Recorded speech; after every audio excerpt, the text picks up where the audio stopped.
Hello everyone. This story is about, what if Naruto had muted emotions and became a seal's master? Please like, share and subscribe for more. Also check the other fics I have uploaded. Now let's start. For Jounin sat in a dimly lit bar. One looks exhausted, one bored, one anticipatory, and the last looked quite youthful. The quad of notable Jounin sensei were all waiting for the guest of honor to arrive, but as said guest was delayed, they'd started the party early. All noticed how tired Asuma looked. Well, tired and frazzled, as if he'd been having a difficult last few days. Guy was the first to remark. Your youthful flames need replenishing, Asuma. Asuma grimaced at Guy's booming voice, but couldn't deny the observation. He wasn't feeling the least bit youthful. I'll be fine, although if any of you is interested in trading kunoichi, I'll gladly consider it. Kurenai frowned at Asuma's statement, having learned a little about Ino from Hinata. She was under the impression the Yamanaka heiress had been taking her training and vocation more seriously. She didn't get a chance to voice it, as Kakashi beat her to it. What has Ino done? Naruto talks about her often and she doesn't seem all that bad. 5 days ago, I would have agreed with you. She was just an eager genin wanting to learn new things and train to be better than the girls of her generation.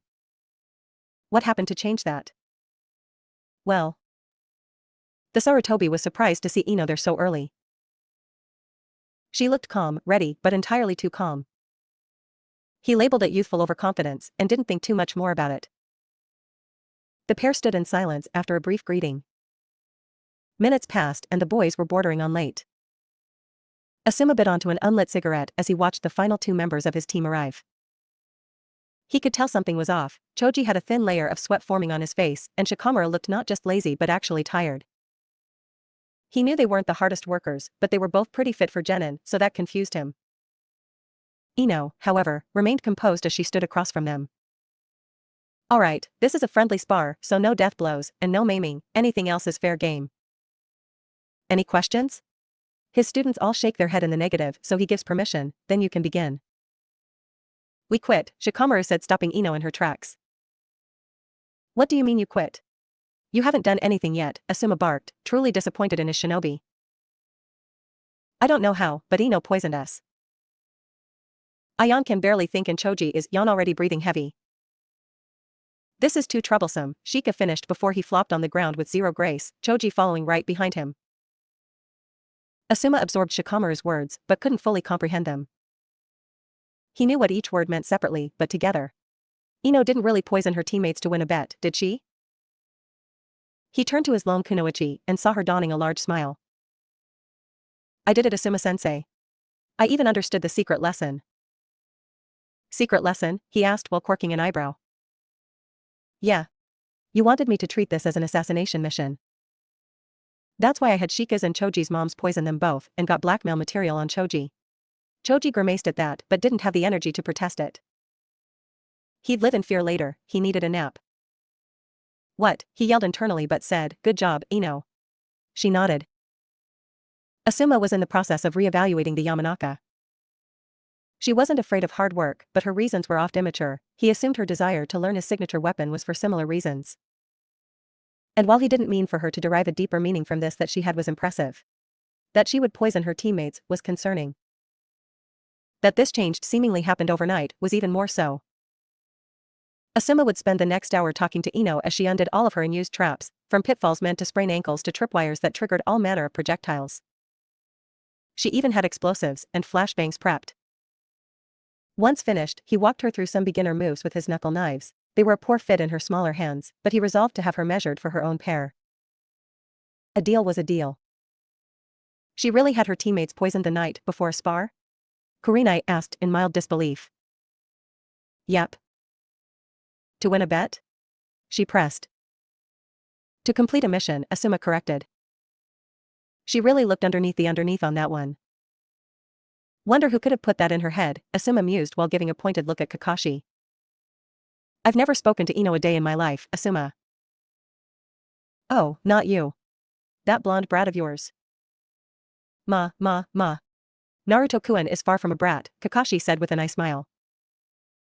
You'll see, Asuma, he is the chosen one. The chosen one for what? Kurenai asked, but Kakashi simply waved her off. Before she could speak again, Guy chimed in. Ino's flames of youth burned brightly. Guy, take it down a notch or 12, Kakashi requested. Sorry. Yeah, whatever. Because of him, I now have to watch everything I say, worried Ino will get some hidden meaning I'm not actually communicating. It's all so troublesome. You sound like your Nara, Kurenai pointed out. What can I say, the kid has a point. You haven't long since gotten back, Kurenai, how was your mission? Dreadful. Sounds like there is a story there, Kakashi said and watched the Genjutsu mistress frown.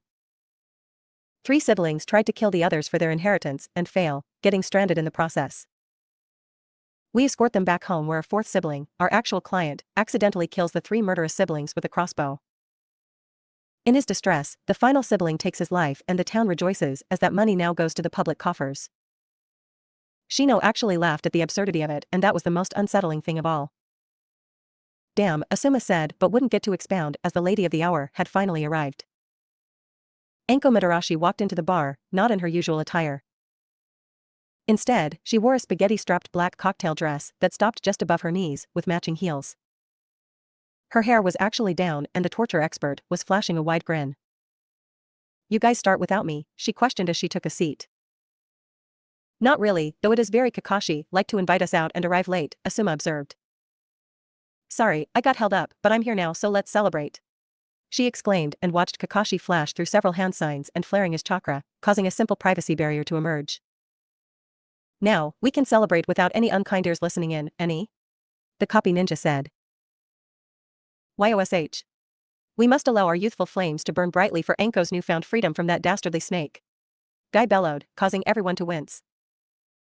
So loud, but he's right. Here's to Anko, finally being free of that cursed seal, Kurenai added. All raised their drinks for their friend. So Anko, how did you manage such a youthful accomplishment? Did Jiraiya-sama have a breakthrough? I think you know it wasn't Jiraiya-sama that removed this from me, Guy. It was Kakashi's brat, Anko said and saw Kurenai and Guy smile, one in fondness and the other in acknowledgement. Kakashi had no outward change, but she knew how proud he was. She was surprised to see Asuma initially frown before covering it. Are you finally going to share how it happened? Kurenai asked. She'd known Anko had been free of the seal, but the special jounin hadn't relayed any details, wanting to save it until her outing. Sure, but keep in mind I understand the fuinjutsu about as well as Kakashi understands proper decorum. Anko-chan. I understand it perfectly well, I simply don't care. Sure, so it happened like this. Anko entered the Hokage's office, having been summoned, with no idea as to why. She didn't like having her interrogations interrupted but withheld any complaints as when the old man called you answered, no questions asked. She was not expecting to see 2 of the 3 Sannin and 2/3 of the Elders' Council present along with the fuinjutsu chibi. The atmosphere was tense, though none of the ninja present allowed it to be shown on their faces. Anko bowed, Hokage-sama, she offered neutrally. Thank you for your prompt arrival, Anko-chan. I requested you here to inform you we are now able and ready to remove your seal, Hiruzen said with a kind smile. Anko allowed herself a small smile, but no other show of the elation she was feeling. When can it be removed, Hokage-sama? Now, a decidedly younger voice said. Now, she asked in surprise, but the blonde never took his eyes off the Hokage, so she looked back at the village leader and saw him nod. Well, now seems to work. Is there anything she needs, Naruto-kun? To go home and shower, removing the natural oils of the skin helps the ink adhere to the skin. Also, a list of preferred foods and drink. Once you're ready just report to the same facility I initially reviewed your seal. And you're confident you can do this, Gaki? I will not fail, Naruto said, his eyes never leaving her own. She nodded and departed, thankful for the run home to help remove some of the giddiness she was experiencing. Anko took her shower, being thorough just to make sure nothing would go wrong. 30 minutes later, she was entering the ANBU facility and saw the chibi outside the sealing chamber. Informing her it was a clone and taking her food and drink order before disappearing into the tunnels. Once she entered the sealing chamber, she saw various symbols drawn on the walls and one table awaiting her, along with the chibi and Tsunade-sama. Hey, what's Tsunade-sama doing here and where is Jiraiya-sama? While we are confident we know how the seal will react, we don't know how your body will. I am here to ensure any complications that arise can be seen to immediately. As for Jiraiya Dash, he is not needed. I have walked him and 2 other adept seal users through my designs, and each have cleared its use. Would you like me to walk you through the process, Anko-chan? Yeah, sure. The main array will consist of 3 layers. The first is to remove the independent consciousness, sending it to a pocket dimension that will implode with said consciousness. The second will siphon off that energy contained within the seal into an independent storage seal. Lastly, all other functions will be dismantled and the seal will be unraveled. Anko listened intently to Naruto's words, nodding along, but something occurred to her. You said the main array, is there more? Yes. I will graft a partial, supplementary chakra circulatory system onto yours. It will be how the seals for the errant consciousness and the unstable energy will be removed. I also have developed seals that will keep your body still and relaxed. The calmer your chakra flow is, the easier this will be, and stillness will aid in that. Finally, Tsunade-sensei will use medical ninjutsu to anesthetize you, but if you should need to awaken immediately, I have a seal for that. Okay. That's a lot. But how did you manage it?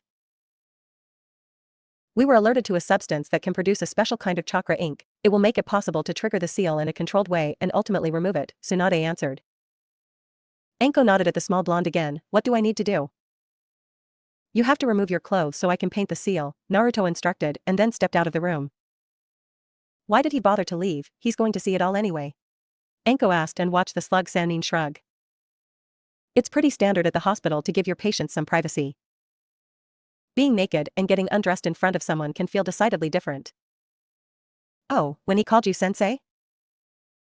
Yep, he's my student for the time being. Kid is going to give me a complex. I really need to up my training, Anko said, removing the last of her clothing. She was considered talented, it's what drew Orochimaru to her, but clearly, the blonde was operating on another level. Anko heard Tsunade knock on the door, a signal Anko was undressed and the Uzumaki returned.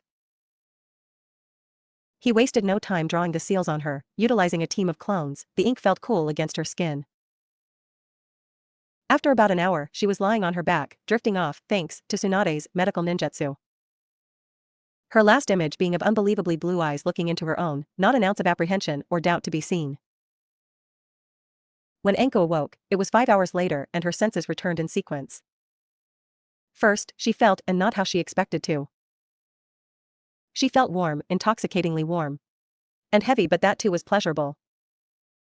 She thought she could just curl up and sleep forever, but her sense of smell came back and the aroma of dango called to her. Not even the promise of endless sleep could match the seductress known as dango. Next came sound as she could hear someone gently shifting around her. Finally, she opened her eyes, the bright light making her squint. Welcome back, Anko, Tsunade said. Did it work? Anko asked. She was alive, so the seals couldn't have completely failed, but that didn't mean she was free and her chakra felt too chaotic to check herself. Yes. Naruto removed the cursed seal.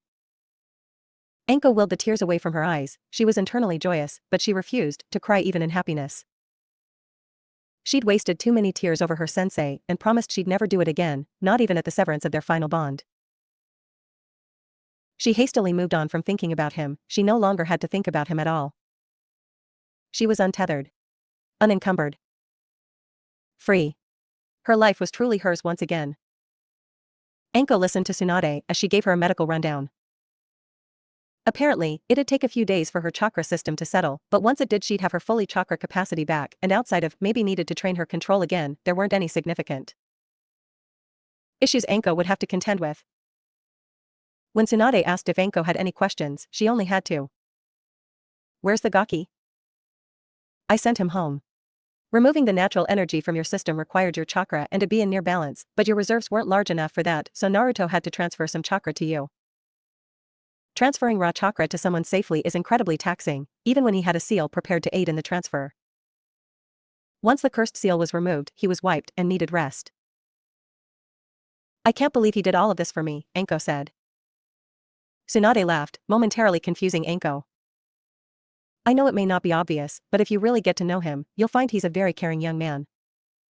He simply doesn't express it as most others would. He reminds me a lot of my great uncle. No offense, Tsunade-sama, but I was always told Naidame-sama was emotionless. Oh, he could appear to be. But he also used to sneak me sweets behind Mitoba-sama's back when I was little. People like that, they show they care by what they do. Why would he care about me? We'd only met once before Jiraiya-sama had him check my seal, and it was more confusing than anything. You'll have to ask him yourself. Now, is there anything else? Yeah, why do I feel so warm and kinda weighed down? The effects of a jutsu? Tsunade snorted. Yeah, fuinjutsu. It's the blanket, it has weight and warming seals on it. He said you could keep it if you like it. I really do. Count yourself lucky, I'm still waiting on mine and I miss flipping sensei, Tsunade said in annoyance. I did let him see my tits, Tsunade-sama. Tsunade gained a tick mark, wondering if the little pervert had bumped Anko to the front of the line for that very reason. And I've just been taking it easy for the last few days. But it's gone, it's really gone. That sick fuck was bested by a 12-year-old and it makes me smile every time I think about it, Anko concluded, causing Guy to shed manly tears of youth. Kakashi sat there, listening intently, and realized Anko didn't know the whole story. If she had, I wonder how she'd feel about Naruto blackmailing a Sannin for her. Jiraiya, he recalled, was not amused at all by his godson's ploy nor the immediate response when confronted. Where's Kushina's brat? Jiraiya barked at Kakashi, confusing the copy ninja. Jiraiya looked genuinely angry, and that he referred to Naruto as Kushina's, and not Minato's was a sign his favorite student did something. I don't feel I can, in good conscience, lead you to my precious student when you're like this, Kakashi replied lazily and saw Jiraiya's facial features tighten. The brat is threatening Ika, Kakashi, this is serious. And Jiraiya was right, this was serious. How could Kushina-san do that? How had he done it? Kakashi didn't care, he just needed to find Naruto and set things right, maybe levy some punishment for this grievous act. Kuchios no Jutsu, Kakashi said, slapping his hand to the ground. Without ceremony, his entire Ninken pack was there, awaiting orders, not threatening his Ika. Find Naruto, and once you do one of you alert me, Kakashi ordered and watched his summons depart. We'll set this straight, Jiraiya-sama, don't worry. I'm not worried. I'm going to wring his little neck, Jiraiya replied and continued to mutter several more threats. 5 minutes later, Bull returned, ready to lead Kakashi to the betrayer's location. They moved rapidly toward Naruto, arriving after a short commute and watched as Kakashi's summons turned on him. The no-good mutts were lying on their backs, getting belly rubs from shadow clones as, he assumed, the original Naruto was speaking to Sai. Kakashi ignored the traitors as he dashed toward Naruto and lifted him up by the back of his jacket, the short blonde now dangling in Kakashi's grip as he faced his sense.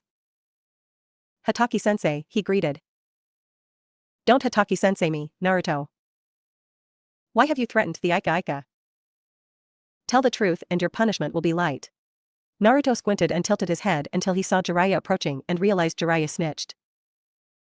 I required Jiraiya to act in a manner he would prefer not to, so I obtained leverage to coerce him. What kind of leverage? Kakashi asked, just starting to realize he hadn't known how Naruto was threatening the Ika. I bought the publishing house that distributes the book series. I will not allow any future releases or reprintings of existing editions until I get what I need. Now, that threw Kakashi for a loop. It was damn impressive, and in almost any other situation, he'd buy the kid a present for being a damn fine shinobi, but his most prized porn was on the line. Kakashi was torn, his pride as a sensei and his perversion were at war, and he didn't know what to do. He needed more information. Naruto, what do you need from Jiraiya so desperately that you would go that far? Those who disobey the rules are trash, this is true, but those who abandon their comrades are less than trash. Jiraiya was making me less than trash, Hataki-sensei. This threw Kakashi for a further loop, an additional loop? Loops abound, as Naruto wouldn't joke about those words or use them mindlessly. Kakashi wasn't sure Naruto could use any words mindlessly, but certainly not those. Kakashi dropped Naruto, allowing the Uzumaki to walk past him. Have you come to be of assistance, Jiraiya of the Sannin? Naruto asked, and all present could hear the slight recrimination in his voice. I don't give in to blackmail, Naruto, not even for a worthy cause. You should have just been patient and trusted me. I don't, Naruto replied. Excuse me? I don't trust you, How could you, And you don't trust me, Naruto finished and watched an unknown expression form on Jiraiya's face. Is that what you think? I don't trust you? Yes. Jiraiya appeared torn, starting to speak, but stopping before any words formed. The Toad Sage sighed, realizing he might have alienated his godson with his inaction. The toads have a special oil that conducts natural energy. I know a process to make it into ink. And you've known the entire time? Naruto asked. Yes. Before Jiraiya had gotten the one-syllable word out completely, Naruto had already summoned his staff and was attempting to brain Jiraiya. Kakashi was too fast and grabbed the other end, lifting Naruto off the ground and robbing him of a majority of his power. Please release my staff, Hataki-sensei. No can do, Naruto-kun. You should hear Jiraiya out and not just attack him, that's very much unlike you. I need not hear his justification, I already know. He prefers I not alter my seal and realized this toad oil would be a means in which I could. To prevent me from achieving one goal, he forced Anko-chan to languish as I failed at another. Is this correct, Jiraiya of the Sannin? Yeah, kid, that's it. Minato gave dash. I do not care, Jiraiya flinched as if struck by those words. Seals either work or they do not work. Sentiment does not alter that reality, nor does it give you the right to tell me what I can do to my body. If what you do threatens the entire village, yes I do. You could weaken the seal, Naruto. And I would die. I am uninterested in death, therefore I have great motivation to make sure any additions or changes I made were thoroughly researched. If this were about the danger you would have looked over my preliminary array, but you did not. Minato sacrificed dash. I do. Not. Care. Well, I do, brat. He was like a son to me, and I won't let you go mucking around in his final work, because you think you can do better. The seal works as designed, and as long as I have your key, I won't loosen it so you can make changes. I have already made another key, I do not need your permission. You do to get the toad oil, I'll make sure they won't supply you, and I'll only give you enough for Anko's procedure. You could have always done that, me merely knowing of its existence doesn't mean I know how to procure it. I find your irrational behavior vexing and wish to no longer be in your company, Naruto said, resealing his staff and landing on the ground and turning to Kakashi. Hataki-sensei, I understand those books mean a lot to you and my threat to shelve them were only an opening gambit. I had other methods to gain compliance, but they will not be necessary. As it is within my rights, I name you the editor of all Ika manuscripts until further notice. I request, in return, 2 Doton Jutsu of B rank. Sigh, I will see you soon, but I find myself in need of solitude. Good day. Naruto didn't wait for any response, simply departing in a shunshin. That was a real dickless move, Sai said to Jiraiya, and the Toad Sage sighed and departed, his shoulders slumped as he did. Hey Kakashi, you still with us? Anko asked. Ma, did you say something? He asked in response. So hip. Guy said, and Anko merely snickered at the Cyclops. Anko, you never told us why you were late, Kurenai reminded her. Oh, I wanted to thank the Gaki as I hadn't seen him since he removed it. It seemed he was in the middle of a sleepover of sorts. I know I saw at least 3 girls in his apartment. Unseen by all was the last Hataki, doing a small fist pump. He knew he had chosen wisely, Minato-sensei's son couldn't fail. The gentleman pervert was well on his way. Haku sleeps with me sometimes because she gets cold, Naruto said to his guests. Anko had spotted 3, but there were actually 4 girls in Naruto's apartment, Hinata, Ino, Haku, and Tenten. The first 3 were there to cheer up their friend as Haku informed the others about Naruto's argument with Jiraiya. Tenten was there, initially, because she was impressed with the seals Naruto provided his team which aided in their mission. The budding weapons mistress was unabashed in her desire to get some of that sweet fuinjutsu. Since he had them present, Naruto asked their opinion on the mattresses and betting he planned to provide for every bedroom in his furnished apartments. They all liked the mattress, a nice firm mattress that still had decent give and support. It was when Hinata asked about Naruto's inspiration for the heated and weighted blanket that he let it slip that Haku, sometimes, would share his bed. The Uzumaki assumed her bloodline simply made her run cold and Haku allowed him to think as much without ever truly confirming it. She just liked her nearer snuggles. Hinata noticed the slight changes in Haku's otherwise angelic facial expression and concluded the Yuki was full of it.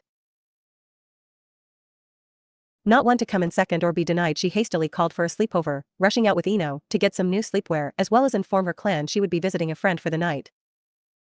She was lucky her father was out himself so she didn't have to answer too many questions, as was the same for Ino. The two heiresses were walking back to Naruto's apartment when Hinata had a minor realization. This could be considered an impromptu celebration of your win, Ino-chan. Yeah, I guess so. I haven't done something like this since Sakura and I ended our friendship, Ino said with a hint of regret. There is time for you two to make up, Hinata reassured her. Besides, you need to show me the ropes, I've never done this before. The Yamanaka hated how not surprised she was by that. She had responsibilities and expectations as an heiress, but not to the degree as Hinata, only worsened by her early shyness. She resolved to introduce her newest friend to a bit of youthful normality, as spending the night at a friend's house was a rite of passage. Don't worry, Hinata-chan, I'll walk you through it. It's mostly just staying up too late, eating junk food, and gossiping. I doubt I have much to gossip about, the Hyuga lamented.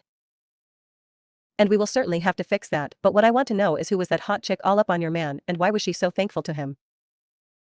Hinata had a faint blush. Naruto-kun isn't my man, yet, we're just best friends. Oh, so you inviting yourself to stay over isn't an attempt to sleep in his bed like Haku has? Hinata adopted a stern visage and replied, it is below a Hyuga's pride to do such a thing, and then broke out in snickers when she saw Ino become momentarily horrified. Never use the Hyuga mask on me, that's scary. Sorry, Ino-chan, but I had to get you back for teasing me about Naruto-kun. The two kunoichi continued to chat as they reached their destination and were greeted by Haku, in a soft pink kimono. The Yuki also had 3 whisker marks drawn on each cheek and some bunny ears atop her head. Welcome back, Haku greeted as she ushered them in. As they entered, they saw Tenten, having the same whisker marks and panda ears talking to Naruto, wearing fennec fox ears, about something. Though she sounded more pleading as she rocked the bowl of popcorn on her lap. Naruto was engaging, perfectly calm as he too had a bowl of goodies resting on his lap. Come on, Chibi, tell me where you got those restriction bead thingies. I made them, Tenten-san, but they are still prototypes. I haven't submitted them to the village quartermaster yet. How good are you at fuinjutsu? I do self-study, but it's slow going. When did you start? I started when I was 8 after Irika-sensei introduced the topic at the academy. And how good are? Tenten pressed. The blonde's teammate said he made those beads, though from Kakashi-sensei's reaction, the pinkette wasn't supposed to say it. Good for my age, Tenten-san, Naruto answered and heard a series of snickers behind him. He turned to see his first 2 friends had returned. Hinata-chan, Ino-chan, you're back. You have to try this concoction, what did you call it, Tenten-san? Puppy chow and just Tenten is fine, Naruto. Oh, okay, Tenten. But this is incredibly delicious, and Tenten didn't even measure anything, she just used her imprecise eyes, and yet the outcome was stellar. How are you so excited by this, and not the tactless fuinjutsu you use? Tenten asked in exasperation, amusing the other girls in attendance. Those were pretty easy to make, honestly, and I've never had this puppy chow before. My Aji-san always recommended fruit when I wanted something sweet. What do you mean, easy? I looked at the seals, those were not standard and they were not painted on. Chakra etching is advanced, most sealing adepts never learn it, Tenten said, voice becoming elevated at how obtuse the boy was being. Oh, they should, Naruto said in response, not realizing he was driving his guest mad. Tenten, you should understand that sealing simply comes easily to Naruto-kun, so he doesn't understand how truly impressive some of the things he can do are, Hinata added, trying to placate the girl. Besides, achieving the proper ratio using your eyes is much harder. Tell me, Tenten, how do you know how much peanut butter to chocolate to use? I don't know, Naruto. Practice? The Team 9 kunoichi spoke to the boy who seemed more enthralled with a simple party snack than any normal person should be. What's with the whiskers and animal ears? Ino asked, seeing a lull in the conversation. Haku chose to respond. Tenten said that these types of things often have themes, and given Naruto-kun is hosting, I just thought it would be fun to mimic his adorable whisker marks. There are 2 more in the bedroom for when you get changed, and taking the hint, Hinata and Ino exited to the bedroom. The 2 return, each wearing camisoles, Hinata's lavender, and Ino's lilac, and black pajama pants. Hinata had a pair of cat ears atop her head while Ino had dog ears. Haku thought it'd be insulting to get pig ears. When they returned, Haku spoke. Now that everyone is here and appropriately dressed, Tenten grumbled at that as she was in a baggy shirt and shorts. The other girls making her feel a tad self-conscious about her appearance. What do we do? Well, Ino started. Usually it would just be a lot of gossip about cute boys, though in the academy it was just Sasuke-kun. Just Sasuke? Asked Tenten in disbelief and saw Ino nod. Honestly, it sounds creepy in retrospect, but I think him being a blank slate let us attribute whatever narrative we wanted. An ideal crush. Ah, a lot of girls were like that with Niji. He was last year's prodigy graduate that all the girls fawned over. Even I had a bit of a crush on him. Had? What changed? Asked Haku. I'm around him all the time. He's talented and will be an amazing ninja one day, but he treats too many people around him like they are less than, including our teammate Lee. Cute looks and talent don't wash away being a jerk. If he ever resolves his crap, who knows, but for now, the spell is broken. What about your other teammate, Lee? Inquired Ino. Tenten chuckled. Lee tries harder than anyone you will ever meet. He gives his all at everything, including being a supportive teammate and is a great friend. I just wish Gai-sensei would encourage Lee to be his own person and not a carbon copy of himself. Tenten finished with a huff. What about you, Hinata? How's your team? Good. Shino-kun is really smart and level-headed. Kiba can be brash, but keeps our spirits up. They both work well in teams, so we mesh really well together. Do you just see them as teammates, or is there some potential there? Tenten asked. Before she could answer, Hinata noticed a certain blue-eyed Uzumaki was now giving her his full attention. She shook her head while replying. No. We'll be good friends, but I don't see either of them like that. She suppressed a giggle when Naruto returned to munching on the puppy chow. You're both lucky. My teammates are so unmotivated. I get it with Shikamaru, he understands everything so fast that it's nothing to move through life without much effort, but one day he's going to come up against something he can't understand or outthink. Choji is so passive and he lets Shika do his thinking for him. Worst of all, I got labeled a fangirl, so they dismiss me when I say we need to train more. So, now, I have to just kick their butts until they listen to me. What about you, Naruto-kun? He asked, wordlessly as his mouth was full. Tell us about your team, what do you think of them, Naruto-kun? Hinata asked. Naruto quickly swallowed and then began to stroke his chin and thought, we are not close as a team. The dynamic between Hatake-sensei and I is good and I enjoy his teachings and presence. Sasuke-san often seems bothered by me, but as he won't vocalize the issue nor how he feels, I cannot say what the exact problem is. Sakura-san can sometimes be quite amiable, but other times seems upset with me, given she shouts at me, but I am unable to deduce a pattern and therefore a reason why. She also seems reluctant to defy Sasuke-san, which makes her distant during missions. We work well enough together, but we often require Hatake-sensei to unilaterally resolve disputes. There is no real synthesis between us, and I often feel cold on the inside when in their presence for prolonged periods. I think I am the issue, but I do not know how I am the issue, so I can't help resolve it. I wish, like each of you, I could find friends in my teammates, but outside of Hatake-sensei, I doubt I will. All the girls frowned at Naruto's words, Hinata more than the rest. She admonished herself for not asking sooner, sometimes forgetting that simply because he does not complain doesn't mean nothing is bothering him. His team's dynamic is clearly off, the team lacking the bull-headed loudmouth she has in Kiba and Ino provides for her team. Instead, it seems each person just works around the others and does it long enough to complete missions.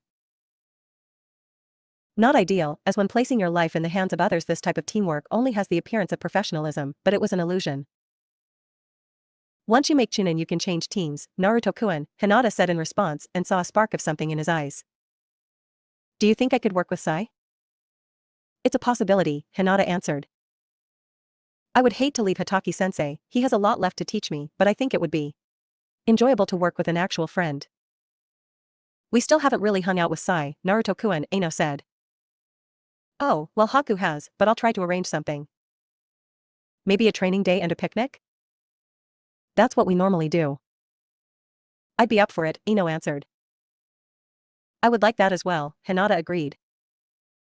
Tenten, I know we may not be friends yet, but you would be welcome to join us. Sure, some new training partners are always welcomed. And? You can bring more puppy chow? Sure, Naruto, she said, rolling her eyes. And maybe you could add some peanuts, he pressed, ignoring the snickering of the other girls as none were used to seeing him like this. Yeah, I mean in theory you can add anything you want, she said, waving her hand dismissively. Naruto's eyes widened slightly as he responded, you can? Yes, Tenten responded, laughing as it was simply too cute. The quintet continued to chat throughout the night, Naruto dismissing himself at one point to get the bedroom arranged. He returned 20 minutes later to inform his guests the sleeping area was set and all followed him back. None of the girls were expecting to see the sleeping bags they brought arranged as one sleeping apparatus, and they certainly didn't expect to see them levitating at equal height with Naruto's bed. This momentarily broke Tenten. Okay, you know what? No. Just cut the shit, Naruto. How? And why are none of you freaking out, because this is borderline magic to me, and I know seals, she asked as she frantically gestured to the floating, makeshift bed. It's Naruto-kun, Ino summarized with a shrug. She didn't get it, and trying to would give her wrinkles, so why bother? She just chalked it up to Naruto-kun stuff and locked it in a box. Okay. I'm tired and you're doing things to my brain, but can you tell me how the sleeping bags are floating? Magnetic levitation, Naruto answered. Magnetic levitation? Tenten asked, unsure of the answer, and watched the Uzumaki nod. She wanted to press on, but suspected that would only delay sleep, and she needed sleep as this apparent seal prodigy was going to drive her batty. Focused on Tenten's episode, Naruto hadn't realized there were 2 additional people in his bed. Haku being there didn't surprise him, but Hinata did. Hataki-sensei said a gentleman never assumes, so Naruto found it proper to ask, do you want me to sleep elsewhere, Hinata-chan? Of course not, the bed is big enough for all 3 of us, if Haku-chan doesn't mind sharing. Oh, I don't mind, Hinata-chan. Do you? It can be quite the adjustment, having to share what was once exclusively yours. No, I don't mind. Unless the person I'm sharing with is not doing so in good faith, then I use whatever means necessary to make sure sharing is never an issue again. Naruto didn't know why, but he felt their words had a deeper meaning than he was picking up, and their smiles were not regular smiles, but he shrugged it off as he wanted to get some sleep. After getting adjusted, the Uzumaki found himself sandwiched between Hinata-chan and Haku. Hinata-chan's back was pressed up against him and the girl would occasionally readjust, rubbing up against him in a way he didn't mind at all.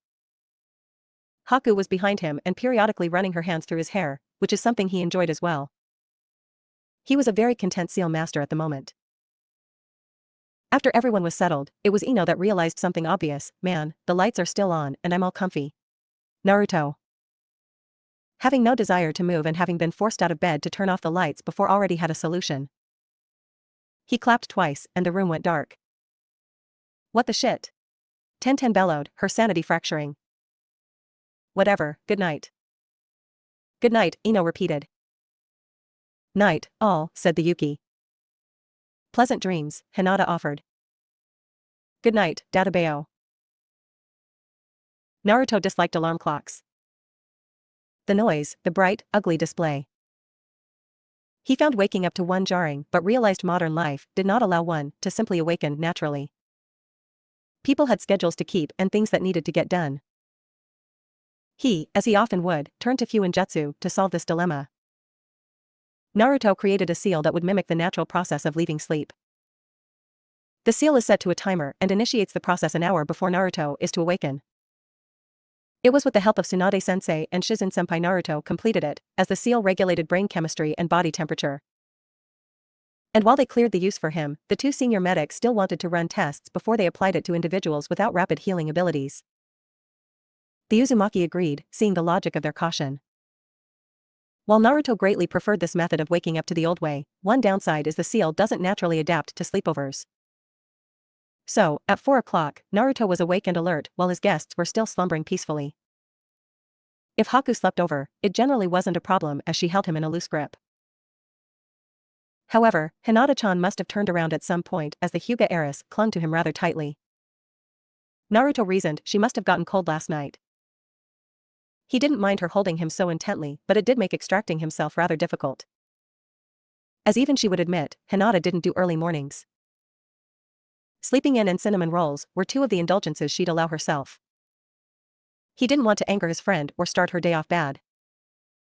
A part of him wondered if he should simply stay. Haku had a soothing chill to her, like a sip of iced tea on a hot day. And Hinata-chan was soft. And they both smelled really good. Naruto frowned, slightly. He was not used to indecision of this nature. The right thing was clear, his Aji-san would say discipline is a discipline and good habits are forged over a lifetime but broken in a day. Getting up to begin his work was the correct path. But cool sips of iced tea as he laid on a soft blanket in a meadow of wildflowers tried to convince him otherwise. Naruto took a deep breath. He knew what he needed to do, but he would ask his Aji-san why he wavered, even if only briefly. Now, committed, Naruto moved on to figuring out how to get out of bed without waking up Hinata-chan. There wasn't anything around that could be used as a good replacement. Maybe if he could create a shadow clone and have it replace him. Naruto quickly dismissed that. He'd never done the jutsu seamlessly, though he resolved to change that. He'd also never tried with another person and didn't know the effects of it. The Uzumaki was stuck, physically and mentally, but he didn't panic. Naruto broke his problem down into smaller sections. He needed Hinata-chan to release him without her waking up. He needed to exit the bed while accomplishing the same. Hinata-chan's embrace, then, was the first issue. Naruto thought for a moment before covering his left hand in medical chakra. The blonde reasoned that relaxing Hinata-chan's muscles would cause her grip to loosen and he could get loose. Slowly and gently Naruto ran his fingertips up and down Hinata-chan's back, adding a slight circular motion to the strokes as well. The Hyuga's grip did start to relax, as Naruto had predicted, but he was not prepared for the gentle moans that escaped her lips. He once again, briefly, wondered if he should simply stay before rejecting the idea. Quickly, one of Hinata-chan's arms moved to her side. Naruto swiftly ended his technique and then smoothly lifted himself up and over his best friend, whipping his leg over her just in time for her to roll over to Haku. He stood still for a moment, and when he saw she was still asleep, he exited the bedroom. Making a clone to attend to breakfast, Naruto sat at his desk. He didn't get to do as much in-person fuinjutsu work as his schedule was often full, but before his daily training, he liked to take time to create his agenda. His long-term goals were on hold until he learned the HAREM, but there were other projects he could tackle. First, Naruto was looking for ways to expand his offensive fuinjutsu, and the idea he'd come up with is what he labeled emitter discs. The discs would be slightly larger than a shuriken, with bladed edges containing seals, to make chakra flow easier. In the center of the disc would be a housing, likely metal, containing a multifunction seal, allowing Naruto to make them explode, shock or concuss his targets. He had some other ideas as well, but fitting multiple fully functional and distinct arrays within one matrix was slightly difficult. He figured his clones would need most of the morning to complete it. The Uzumaki's next idea was about his business. Naruto had several ideas for the consumer market, but one problem was that civilians could not use chakra. Naruto had been thinking of how to make his products consumer-friendly, as while the seals can be activated without chakra, they still needed to be powered by it, and that initial charge would initially run out. Naruto considered several possibilities. He toyed with the idea of a chakra battery and a subscription service to recharge them, but squashed that idea, at least partially. Chakra was dangerous, giving it to people who knew little about it was putting them at risk. Instead, Naruto considered how to have the seals be powered by electricity. The plans the seal master drew up would have an adapter that could recharge the products without having to ever plug them up. The seals simply drew from the charger when the products were low on power. Naruto even created plans to have adapters be designed for a set number of seals, as in not all adapters could seamlessly charge 10 distinct seals, but some would. Naruto knew that there would be a consequence to this. Most directly it would increase the strain on Konoha's electric grid. Having considered that problem led Naruto to his third project. Infrastructure was always a prime target in hidden villages, and security always a priority. Naruto wondered if a way to protect their power grid would be to make it so diffuse, simply no one could attack it in its entirety. Naruto wanted to create seals that could turn solar energy into electricity. Naruto got the idea from the natural energy in Enko-chan's seal and how the Totodile could channel it. If he could design such a seal, the resource would be renewable, and best yet is that said seals could be applied to the surrounding trees of Konoha's expansive forests, on the very buildings.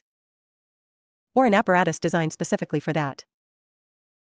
Seals for battery storage could be applied so people didn't simply lose the power they didn't use, and the best thing of all, no one would really have to know where the real source of power came from.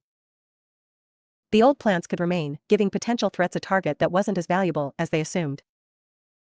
Lastly, as he did every morning, Naruto wrote down Haku's lesson plan for the day. Her calligraphy was already good, so she'd likely be at a level to draw basic seals in a few weeks. She was also very smart, so she was understanding much of the introductory theory. Naruto did as his Aji-san advised and tried not to go too fast or confuse her with too much detail. It was hard, but Haku was really patient, so his clones did their best.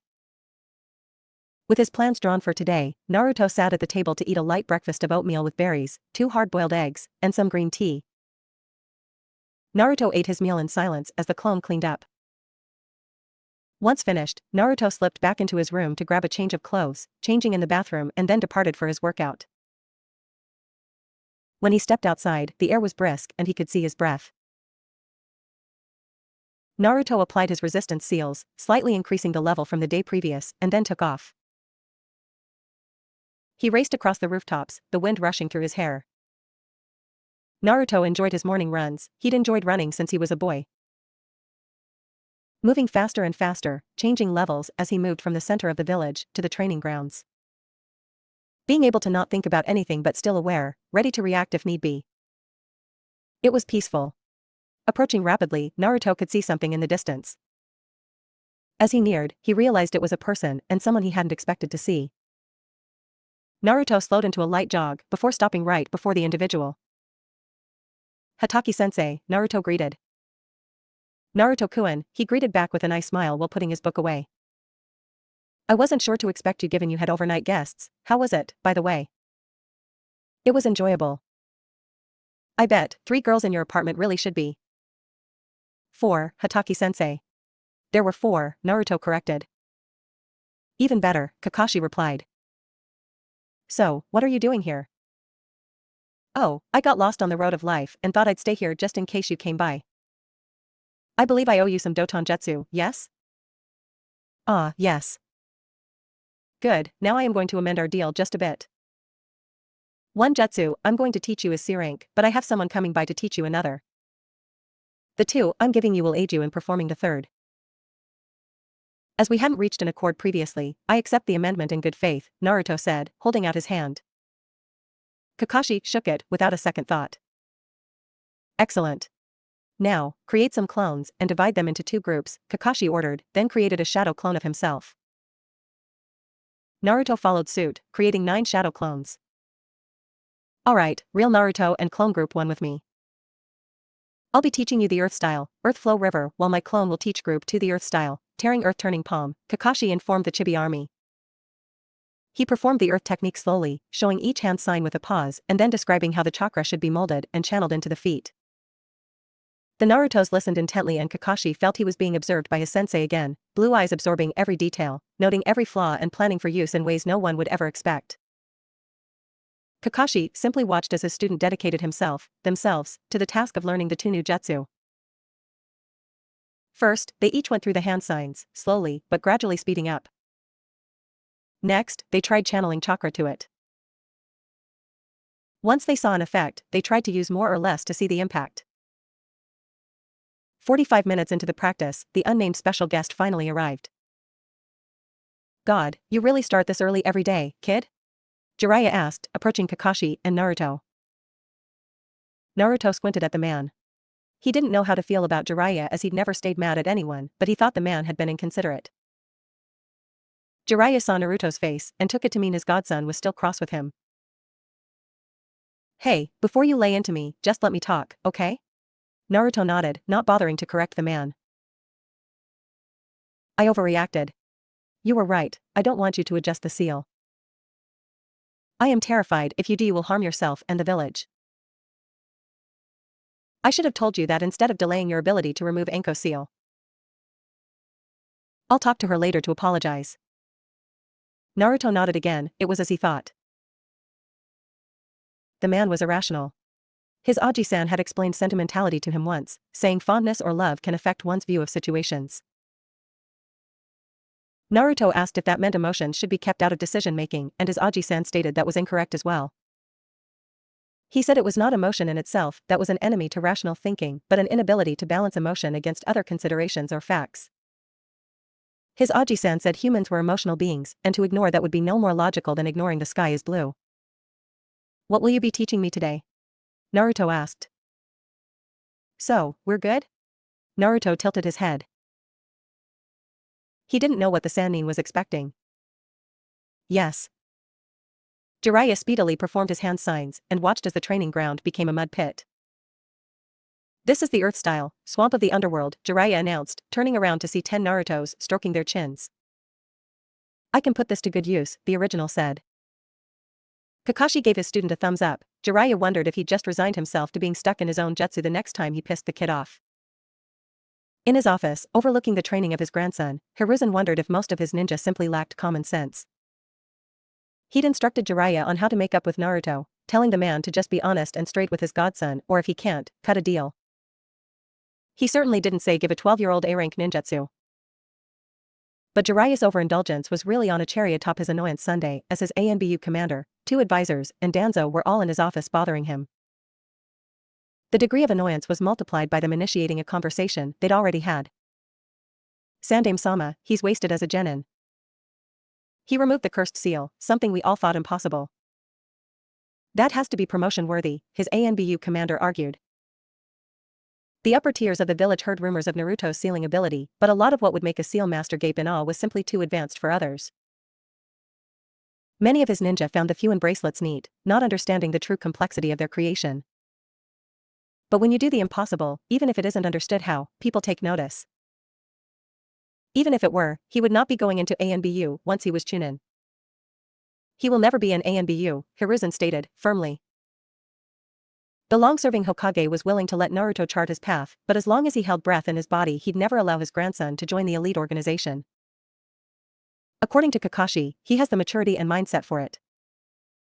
And with his sealing ability, his primary role could be of an instructor, only taking the occasional mission, the commander pushed back. Naruto-kun doesn't need to be in a situation that encourages him to repress his emotions, ANBU does just that. He is building bonds now, I won't have his progress stalled or undone. You are thinking as a grandfather, Hiruzen, not a Hokage. His skills could be put to better use and Team 7 could find someone else to better balance them, Koharu argued. Sasuke, Naruto, and even Kakashi were all VIPs as far as the village was concerned, and it irked Koharu they were all on one team. If something went wrong during a mission, the lost potential would be tremendous. Quickly and quietly promoting Naruto and then sending him elsewhere alleviated that concern. There was also another reason she wanted Naruto away from Team 7, but she'd keep that a secret for now. I am both of those things, and many more. They are not hats I simply put on, Koharu. But what you don't seem to understand is I am thinking about the village and its best interests. ANBU is limiting by its nature. I take pride in all my agents, but they are not encouraged to interact with the world. Naruto's many developments are, at least partially, inspired him being able to do just that. Think of how many advancements we'd miss out on because he was in ANBU HQ or running Black Op missions. Maybe, there is a compromise to be made, Hamura offered, as he was always the peacemaker of the foursome. It is the consensus that regardless of if you will or not, Naruto-kun is deserving of rank other than Genin. The Chunin exams are fast approaching, so it is understandable you'd want him to participate in them. It is also the case that the team is unbalanced. Maybe, while we assign a different genin from the other teams to sub in with Team 7, we put Naruto-kun on a different team. One led by Jiraiya. And who would his teammates be? We can't just pull genin from the reserves, Koharu pointed out, they'd still be unbalanced. Why, the former apprentice to the Demon of the Mist and Danzo's student. They know Naruto-kun, both are closer to his overall skill level, in some areas eclipsing him. Neither will be put off by his rapid rate of growth, nor his unique personality. Jiraiya could train them well, ensuring Naruto-kun's Chunin exam performance will be the showcase she wanted to be, Hamura put forward. Danzo? Hiruzen asked, wanting the former Root commander's thoughts. If you aren't going to promote him or give him a new permanent team, then this is the next best option. Kakashi will make sure they can still function as a team for the exams. Fine, I'll inform Jiraiya later today. Now, is there anything else? The third Fire Shadow asked. I request desserts be returned to the ANBU dining hall, the commander said. Denied, Hiruzen answered, and the commander slumped in defeat. After training with Hataki-sensei and Jiraiya, Naruto headed straight for the hospital. He had a shift in Konoha's main clinic and could clean himself up in the staff locker room. Naruto slipped in unnoticed, showered and changed. He normally preferred to wear orange. But Ino-chan was insistent he could not wear orange every day, and Hinata-chan said the color made his patients on edge as orange signaled a warning of imminent danger. He compromised and was wearing navy blue pants and a hunter green, D-neck long-sleeve t-shirt. Naruto finished the outfit with a white lab coat. The first time Naruto wore that outfit in the hospital, the first time he attended to his studies and to patients without a henge, he caused a panic with the senior staff. No matter what biases they held, they simply couldn't unsee it. The miniature version of a legendary ninja that wore similar colors, had the same hair and eyes. Several long-serving medical ninja ran to Tsunade for confirmation. They did not expect to be in a closed-door session with Tsunade, the Sandaime, and a platoon of ANBU. The Hokage confirmed nothing but said if what they suspected were true, it would be an S-rank secret, and unknowingly sharing S-rank secrets could still get them executed. None of the staff dared inquire further. Naruto didn't know about the session, didn't know the effect his clothing choices had. He did see people looking at him with weird expressions, and when they caught him looking at them, instead of turning away they smiled. They were also more talkative than he was used to, but he liked listening to people talk, so he didn't mind. Naruto checked in, letting the staff know he was ready to receive patients, and walked into his exam room. Clinic duties were, initially, very difficult for the Uzumaki. People often didn't describe their ailments well, didn't give him a full accounting for them, or often waited until he was about to dismiss them before telling him the real issue. Tsunade-sensei groaned about doorknob questions when he mentioned that last thing. She and Shizen instructed him on how to better put his patients at ease as well as how to connect the dots, as often people seeking treatment didn't know what was or wasn't relevant. There had been minor progress, but he still had a long way to go.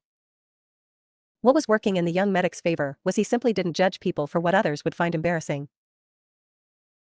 Because he didn't have to try to not feel shame, his patients didn't sense any condemnation coming from him. Naruto checked over his exam room, making sure everything was in place, and then simply waited. Soon she heard a knock at the door and watched as two familiar women entered. Blue eyes looked impassively at pale brown and ruby red. The eyes of both women widened though, for different reasons.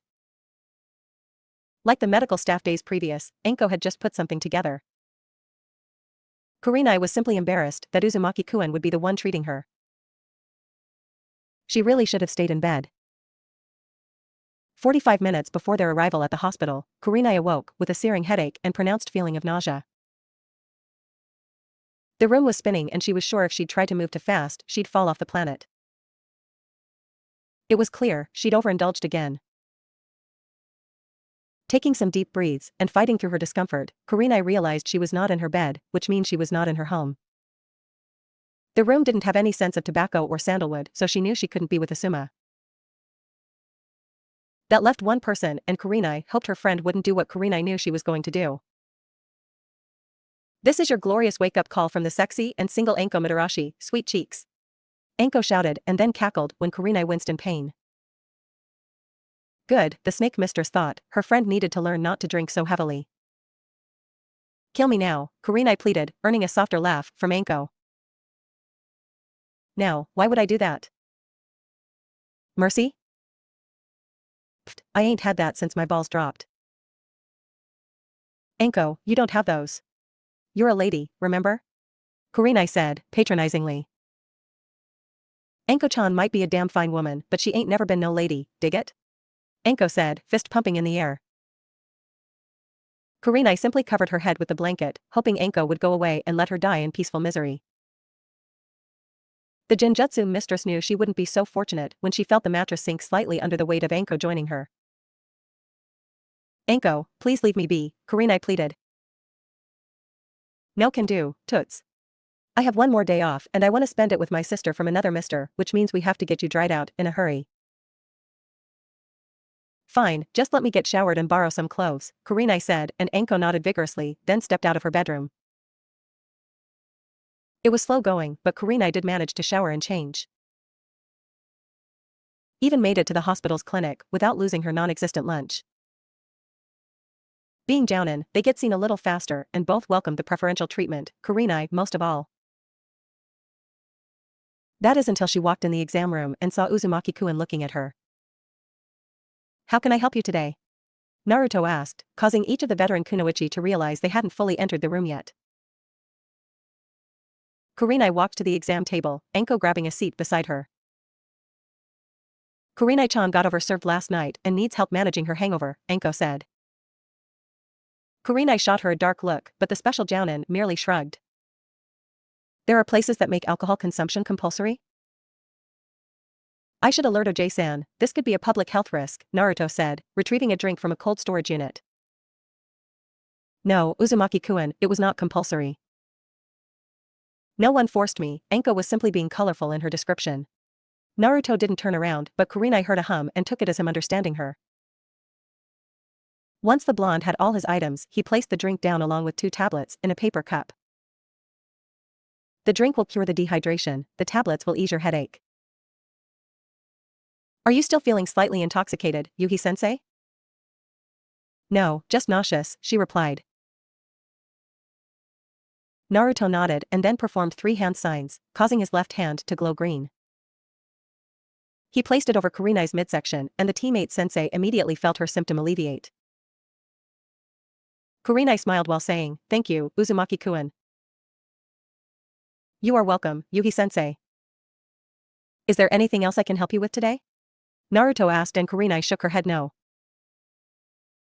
Enko, however, had a question. "Hey, Chibi, if you can cure her nausea, why not her headache as well?" One of the responsibilities of a medical ninja is tightly regulating how much chakra they suspend. I have no idea how many patients I will see before my shift is over, so some ailments I treat pharmacologically. As people rarely vomit due to headaches, but do so quite often due to nausea, I felt it logical to see to the one that may require cleanup. That makes a lot of sense. One last question, do you know where either your sensei or Jiraiya are? The floating leaf hot springs, Naruto responded and Enko grabbed Kurenai as she dashed out of the exam room, Kurenai barely having time to finish her nutrient-replenishing drink. Enko dragged Kurenai out of the hospital and then a hastily performed shunshin, residing just outside the hot springs. As Enko continued to lead Kurenai by the wrist, the red-eyed jounin finally had enough, breaking Enko's grip. "What is wrong with you, Enko?" "I think I know something about Chibi, but there are only a few people that can confirm it, Kakashi and Jiraiya would be on that list." "Now, come on." Kurenai was tempted to refuse, but let her curiosity override the impulse. Neither Jiraiya nor Kakashi were hard to find, the two hiding in some bushes, giggling like schoolgirls. "Yo, Kakashi!" Enko called out, getting the man's attention. He, along with Jiraiya, departed from the bush, both tensing as they expected a beating. Enko recognized the body language and scoffed. "I'm not here to beat your perverted asses, I have a question about your student." "Oh, which one?" "I have 3, Kakashi said with a nice smile. "The only one I would give 2 shits about, Hataki." "Now, stop being funny and one of you throw up a privacy barrier." The Toad Sage looked at the dog summoner in brief confusion, but Jiraiya complied. "It should be safe to speak now, Enko-chan." "What is it about Naruto?" "I'll cut to the chase, is he the Yandame's S? Enko didn't even get to finish as she had a kunai poking at her right lung, Kakashi's eye smile, seeming more predatory now. Both kunoichi tensed, Kurenai still out of the loop. Enko-chan," Kakashi said as Jiraiya was palming his face. "Haim needs to make that kid change his damn hospital uniform," Jiraiya grumbled. Kurenai, still slightly addled, was trying her best to figure out what was happening. It took her a few moments of deep concentration, the fog of the hangover a real impediment, before she came to the conclusion Enko had and gasped. "No, that's Kurenai didn't finish her thought or couldn't, she had too many running through her mind. She wondered how different he would be if people had known or if he would have even survived long enough for it to matter. Is that why he was able to remove Orochimaru's seal from me?" Enko asked as Kakashi finally removed the kunai from her. "I can't answer that. I have no idea how much of his sealing talent is epigenetic or a consequence of his condition or whatever." You two have stumbled upon what is quickly becoming the second worst kept secret of the village, Jiraiya said, annoyance clear in his tone. We knew it would happen one day, we can't stop him growing nor outlaw him from wearing Konoha's colors, Kakashi said. He'd been okay with sending the hospital staff on a long vacation, but the Sandaime vehemently refused. Kakashi understood, but two people can only keep a secret if one of them is dead. It would soon spread that Naruto was obviously the son of Minato-sensei. I know, damn it. I was counting on the villagers and ninja, continuing that impressive streak of sincere stupidity, to protect him. Hey! Anko shouted in protest, but clammed up at Jiraiya's hard look. You've seen the kid several times. He literally removed a nearly impossible to remove seal from you, and you only noticed the resemblance because the Gaki was almost literally in a Yondaime Hokage costume. Jiraiya argued, and neither Kunoichi could disagree. Things were silent for almost a minute before Kurenai chimed in. Well, Hinata-chan certainly has good taste, Kurenai said with a giggle, breaking the tension within the foursome. Hinata-chan? Ino asked, sleepily from Naruto's bed. Yes, Ino-chan? Hinata replied from the same location. Can we just stay here? For forever? Ino asked, and the Yamanaka wasn't sure if she was joking or not. She hadn't spent a great deal of time in Naruto's apartment, and certainly never overnight. She had no idea how insanely comfortable and accommodating the place was. Self-heating towels, heated floors. High thread count sheets that smelled of citrus and warming spices. Oh, and best yet?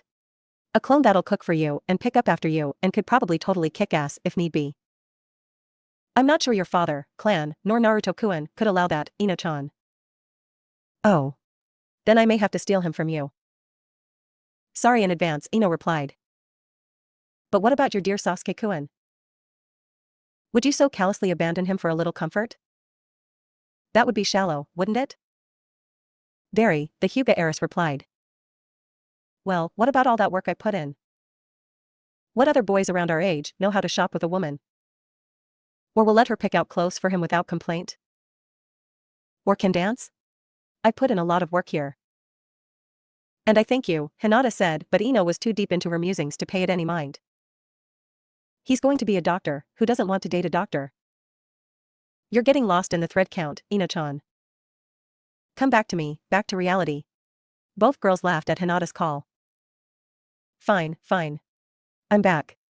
Besides, you're right, my heart is with Sasuke-kun. It just sucks. I've liked him for so long, I've been friends with Shikamaru and Choji for years, and I think Naruto-kun has paid more attention to me the few months we've been friends than any of the others. Give it time, Ino-chan. I'm sure Sasuke-kun will notice you eventually, Hinata said. Yeah, I won't lose to forehead, Ino exclaimed. Indeed. Then, I'll steal you away from him. Yeah. Wait, what? It is fate, Ino-chan. You cannot fight fate, Hinata said as she began to tickle Ino relentlessly. The Yamanaka heiress tried to fight her friend off, but her counters were ineffectual. It was not Ino's pleading that stopped Hinata's assault, but the loud thud they heard from outside the bedroom. Both were up and out of the bedroom in speeds befitting their rank. When they entered the main room, they saw Tenten with her head on the table and a clone Naruto rubbing her back. What's wrong, Tenten-chan? Hinata asked in concern. Oh, just a technique I spent months learning and perfecting, Naruto improves it in like 5 minutes. She said she'd make more puppy chow if I did, the clone added while the other clones, all reading books on electrical engineering, but nodded in agreement. Oh, what did you do, Naruto-kun? Ino asked, and Naruto looked at Tenten as if requesting permission. The Team 9 Kunoichi nodded and Naruto briefly described the original technique before going into his improvements. So with just a few additional components, the projectiles can hone in on a specific chakra signature for a short duration and distance. I didn't know you could do something like that, Ino said. Well, chakra signature recording isn't new, and it was only a few steps from making an object track said signature. Pretty straightforward, the clone said, and Tenten had to fight the urge to grab at her hair while shouting if it were so freaking simple she'd done it already. But she was going to follow Ino's advice and put it in a mental box labeled Naruto things. The trio of Kunoichi continued to talk about things as the Naruto clones studied until they were interrupted by a knock at the door. One clone opened it to see someone he would not have expected. Hello, Mizuki-san, the clone said. I believe you mean Mizuki-sensei, Uzumaki, the Chunin said frostily. No, I neither like nor respect you enough for that. What can I do for you? Mizuki sneered at the little demon's response, repressing the urge to strike him. It's about Konohamaru, Mizuki started and then subconsciously took a step back when the demon approached him. Has he been harmed? The demon said, trying to fake a showing of concern. I will explain on the way, come with me now. I am a clone, I will alert the original and he will meet you at the academy where a full accounting of events will need to be provided without delay. The sentence ended with the closing of the door and Mizuki bit back several curses as he returned to the academy. What Mizuki hadn't noticed were the steely gazes of the kunoichi within Naruto's apartment nor the cruel smile of the Yuki observing from above. Back at the hospital, the original received the memories of the dispelled clone. He created one to stay at the hospital while informing the check-in station of his need to leave. The attendant gave him permission and Naruto shunshined to the academy, entering with due haste. He arrived at Iruka-sensei's classroom and saw Konohamaru and 3 other boys, each having visibly been in a fight.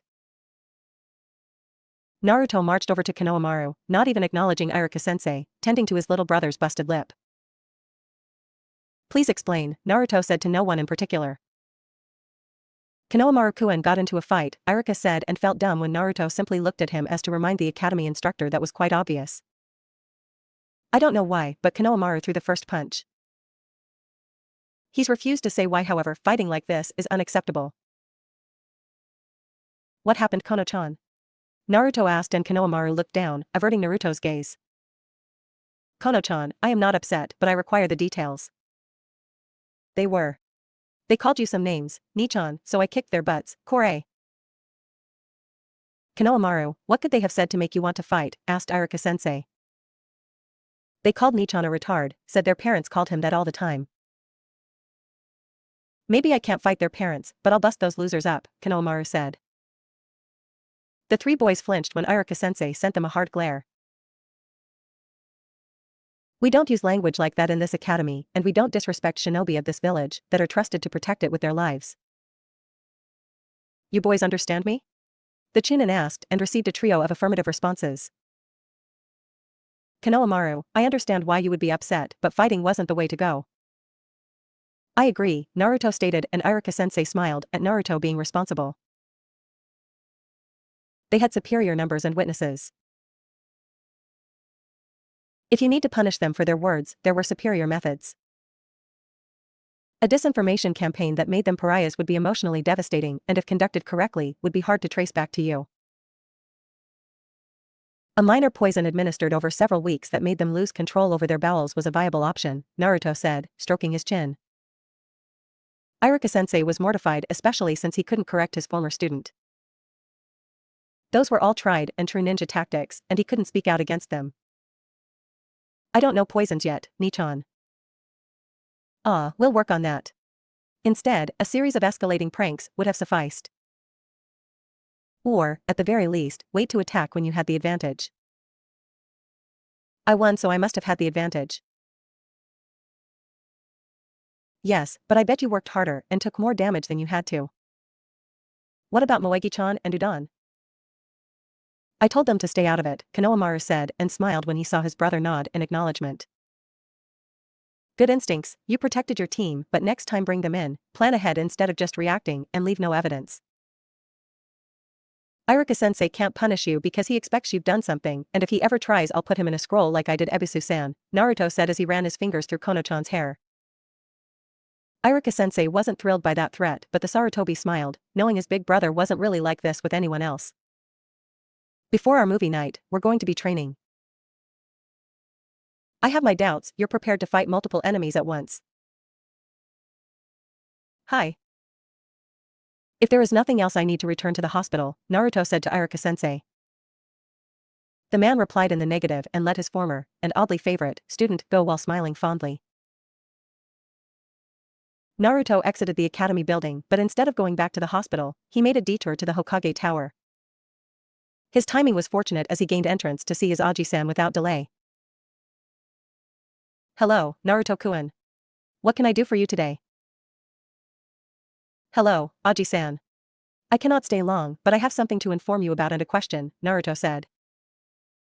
Please continue, Hiruzen encouraged. Kono-chan got into a fight at the academy. Apparently, some boys were calling me names and Kono-chan defend me. Do not worry, I lectured him about the more appropriate methods of responding to such a situation. Like telling Iruka? Hiruzen asked/hoped. Like subterfuge and psychological warfare or guerrilla tactics. I did not believe it acceptable to make Iruka-sensei his agent in a retaliatory effort, Aji-san. No, of course not. I was being silly, Hiruzen replied with a sliver of amusement. What will you do in response? I will begin training him to fight multiple parties at once before our movie night. That seems appropriate. Make sure you drill him on minding his surroundings, he still struggles with that, Hiruzen added. Naruto nodded so the Sandaime continued, okay, now what is your question? Is it usual to not want to leave your bed if you have two women in it? Hinata-chan and Haku were in bed with me, and I almost delayed my schedule because of it, the blonde informed the Hokage. Hiruzen had a tick mark and muttered something about lucky little brats before answering, I wouldn't know. Naruto-kun. That response surprised Naruto as he was sure his Aji-san knew almost everything he'd come to experience in his life. Could you try it and let me know? Naruto asked and Hiruzen's tick mark grew as he heard the muffled snickers of his ANBU guard. If I find two willing women you will be the first person I tell. Thank you, Aji-san. I have to return to the hospital, but I will see you later. Of course, Naruto-kun. Have an excellent day, he bid his grandson. When the blonde left, Hiruzen had to endure the laughter of his guards, but the professor would have the last laugh as he said, just for that. You will all be my sparring partners for the weekend. No one but the old man was laughing after that. This was all for now. Hope you liked it. Please like the video, share it with your friends, and subscribe for more great stories. See ya.